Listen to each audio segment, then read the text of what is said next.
स्वागत है आपको अपने YouTube channel RS diamond official में। साथ ही कैसे हैं आप लोग, उम्मीद करता हूं आप लोग अच्छे होंगे। साथ ही जैसे ही आज पेपर का एक न्यूज़ शिक्षक भर्ती के पास पहुंचा, शिक्षक भर्ती के बहुत ज़्यादा फोन्स और जो लगातार कह सकते हैं मैसेज और कमेंट वगैरह हमारे पास आना शुरू हो गया। लगातार शिक्षक भर्ती का कमेंट यही था कि सर क्या 7वीं श्रेणी की शिक्षक बहाली में इंटरव्यू लागू होने जा रहा है क्या। चूँकि साथ ही आपके पास भी हो सकता है इस प्रकार का न्यूज़ पहुँचा हो। अगर आपके पास नहीं भी पहुँचा है, इस वीडियो में मैं आपको बताने वाला हूँ कि शिक्षा मंत्री का एक जो सबसे बड़ा बयान कह सकते हैं, एक जो कह सकते हैं खलबली मचाने वाली जो खबर है वह यह है कि बेहतर शिक्षक के चयन के लिए इंटरव्यू ज़रूरी है। इस प्रकार का मंत्री जी का अपडेट आ रहा है और इस बातों को सुनने के बाद ऑटोमेटिक है कि शिक्षक का भर्ती को चौंकना लाजमी था।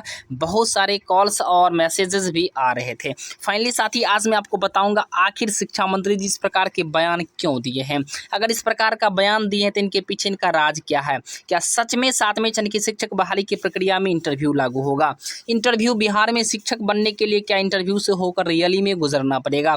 सारे मुद्दों को लेकर के बात करेंगे। साथ में शिक्षक का भर्ती की अगली रणनीति क्या है, किस प्रकार से आपको काम करने की ज़रूरत है ताकि आप जल्द ही शिक्षक बहाली की प्रक्रिया में भाग ले पाएंगे और आपका सिलेक्शन होकर के रोड से आप बोर्ड पर ज़रूर पहुंच जाएंगे। तो साथ ही चलिए वीडियो को प्रारंभ करते रहेंगे। इससे पहले एक छोटा सा रिक्वेस्ट होगा आपसे, अगर आप चैनल पर नए हैं तो जरूर चैनल को सब्सक्राइब कर ले। साथ ही जैसा कि आप लोग ऊपर में देख पा रहे होंगे, शिक्षा मंत्री प्रोफेसर चंद्रशेखर ने प्रभात खबर से विशेष बातचीत में इस प्रकार के बयान को दिया है।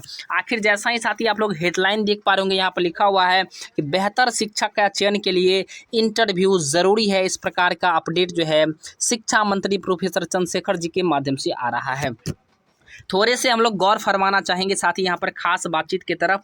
बिहार के सरकारी स्कूलों में बेहतर शिक्षकों के चयन के लिए बीटेट सीटेट पात्रता परीक्षा पास करने के अलावा भी गंभीर किस्म के साक्षात्कार अर्थात इंटरव्यू जैसे लैंडमार्क की ज़रूरत है। इस दिशा में सरकार गंभीरता से विचार भी कर रही है और प्रदेश के शिक्षा मंत्री प्रोफेसर चंद्रशेखर यादव ने बुधवार को प्रभात खबर से विशेष बातचीत के दौरान इस प्रकार के बातों को भी उन्होंने रखने का काम किया है। साथ में शिक्षकों की चयन की प्रक्रिया में बड़े बदलाव की सख्त ज़रूरत है। इस प्रकार का भी एक बड़ा अपडेट आ रहा है। शिक्षा मंत्री प्रोफेसर चंद्रशेखर ने बताया कि शिक्षक चयन की वर्तमान प्रक्रिया शैक्षणिक गुणवत्ता स्थापित करने में कामतर साबित हो रही है। विज्ञान, गणित और अंग्रेजी जैसे महत्वपूर्ण विषयों में शिक्षक जो है बेहतर शिक्षक न मिल पाने के पर लगातार सवाल उठाया भी जा रहा है। शिक्षा प्रणाली संस्कृति में कुछ न कुछ कमियां जिम्मेदारियां रही है। हालांकि हम ऐसे शिक्षकों की पूर्ति करने की कोशिश भी करेंगे। यानी साथी कुल मिलाकर कह ले इनके बातों से यही स्पष्ट हो रहा है, इनकी जो चर्चाएं जो है, इनका कहना है कि जो सीटेट बीटेट उत्तीर्ण अभ्यर्थी हैं इनसे डायरेक्ट जो नियोजन जो होता है इससे कहीं ना कहीं हम लोग को बेहतर शिक्षक नहीं मिल पाता है। इनका मानना है, सिर्फ इनका व्यक्तिगत मानना है और ये प्रयास यह करेंगे कि शिक्षक का अगर इंटरव्यू होगा इसके माध्यम से जो शिक्षकों की बहाली अगर की जाएगी तो कहीं ना कहीं बेहतर शिक्षक हमारे पास मौजूद होंगे।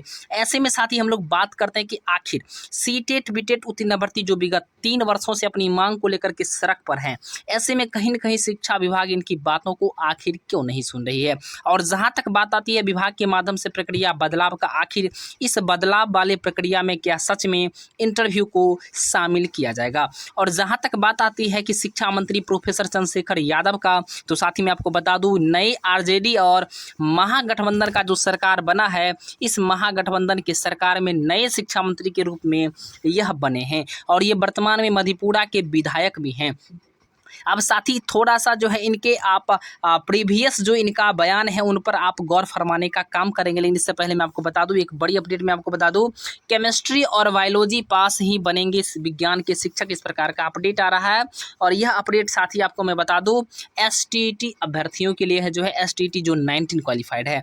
यानी अगर आप विज्ञान के शिक्षक बनना चाहते हैं तो आपके पास केमिस्ट्री और अगर बायोलॉजी स्ट्रीम है तो आपके लिए बेहतर ऑप्शन है, आपके लिए बहुत ज़्यादा सुविधा है।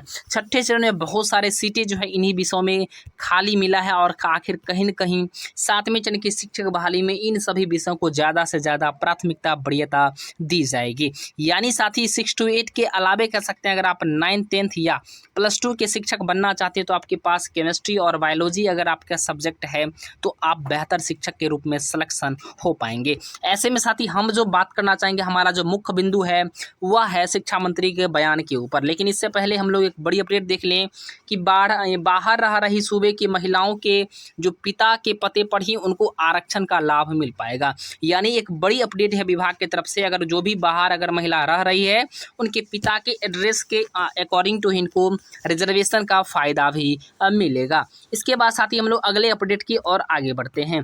जैसा कि साथी आप लोग को पता है, कल शिक्षक भर्ती के माध्यम से एक ट्विटर अभियान रखा गया था जिनका हैशटैग था CM बिहार 128 नोटिफिकेशन, जो बिहार में नंबर 1 पर ट्रेंडिंग भी किया है, जो कि शिक्षक भर्ती अपने यूनिटी के साथ अपनी बातों को लगातार रखते आ रहे हैं।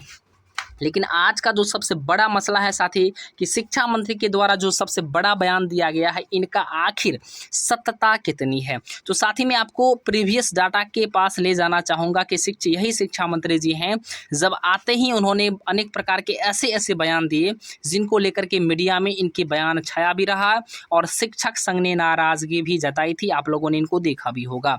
और शिक्षा मंत्री जी इस प्रकार की भाषाओं का लगातार प्रयोग करते आ रहे। कभी कहते हैं कि क्या चीन और पाकिस्तान से विद्यार्थी आएगा क्या। शिक्षा का भर्ती पूछते हैं सर 7वां चरण कब आएगा, तो कहते हैं 7वां चरण भी होगा, 8वां चरण भी होगा, 9वां चरण भी होगा। फिर कहते हैं सर 7वें चरण की शिक्षक बहाली कब दे रहे हैं, तो कह रहे हैं कि हम पूरे दुनिया में, पूरे बिहार में प्यार और मोहब्बत फैलाना चाह रहे हैं। अर्थात कहीं न कहीं इस प्रकार के बयान शिक्षा मंत्री का कहीं से उचित नहीं है। और जहाँ तक साथी बात आती है कि इंटरव्यू की प्रक्रिया तभी लागू हो सकती है जब शिक्षक बहाली का जो नियमावली है उसमें अगर इंटरव्यू की चर्चा की जाती है। तो ऐसे में साथी 2022 का जो नियमावली बनकर के तैयार आया है, जैसा कि आप लोगों ने देखा, उसमें कहीं से इंटरव्यू को लेकर के कोई चर्चाएं नहीं है। नियमावली में स्पष्ट रूप से लिखा गया है कि 7वें चरण की जो शिक्षक बहाली की जो प्रक्रिया शुरू होनी है वो ऑनलाइन होगी, डोमिसाइल होगी, साथ में सेंट्रलाइज होगी, यानी आपके एक ही आवेदन सभी नियोजन इकाइयों में स्वीकृत कर लिए जाएंगे। उसके बाद साथी मैं आपको बता दूं, आपके जो है खासकर सिलेक्शन का जो प्रोसेस होगा, आपका मेधा अंक जो है सचिवालय बनाएगी, यानी शिक्षा विभाग बनाएगी। उसके बाद सिलेक्शन करके आपको डायरेक्ट नियोजन इकाई में भेजा जाएगा। सिर्फ काउंसलिंग के लिए नहीं, आपको डॉक्यूमेंट वेरिफिकेशन के लिए भेजा जाएगा। उसके बाद वहीं से आपको नियुक्ति पत्र प्रदान करके विद्यालय भेज दिया जाएगा। यानी इस बार कह लें तो नियमावली में कहीं से कहीं जो है इंटरव्यू को लेकर के कहीं से कोई उल्लेख नहीं है। और जहां तक बात आती है शिक्षा मंत्री की जो बयान है कि प्रक्रिया में बदलाव होगा, प्रक्रिया में कुछ भी बदलाव नहीं होने जा रहा है। चूँकि साथी यह जो शिक्षा मंत्री आपको दिखाई पड़ रहे हैं, अपने बयानों को लगातार कभी कुछ बोलते हैं, कभी कुछ बोलते हैं, कभी कुछ बोलते हैं, इनका कोई ठिकाना नहीं है। मैं तो कह रहा हूँ इनका दिमाग पागल हो गया है, यह सनक गए हैं। चूँकि इनके बयान का जब ठिकाना नहीं है तो कहीं न कहीं शिक्षा अभ्यर्थी को घबराने की बात नहीं है। आप लोग बी पॉजिटिव रहे, RS डायमंड ऑफिशियल आपके साथ है और आपकी आवाज़ को बुलंद करता रहेगा। जब तक आप लोग को विद्यालय नहीं पहुँचा दूंगा तब तक मैं चैन से रहने वाला भी नहीं हूँ। ज़्यादा ज़्यादा साथी वीडियो को शेयर करें, लाइक करें, सब्सक्राइब करें। और मैं आपको वादा करता हूं कि आप लोग की प्रक्रिया में जो बहाली का प्रोसेस है, इंटरव्यू नहीं होने जा रहा। बिल्कुल आप लोग बी मोटिवेट रहे, बी पॉजिटिव रहे। जय हिंद, वंदे मातरम।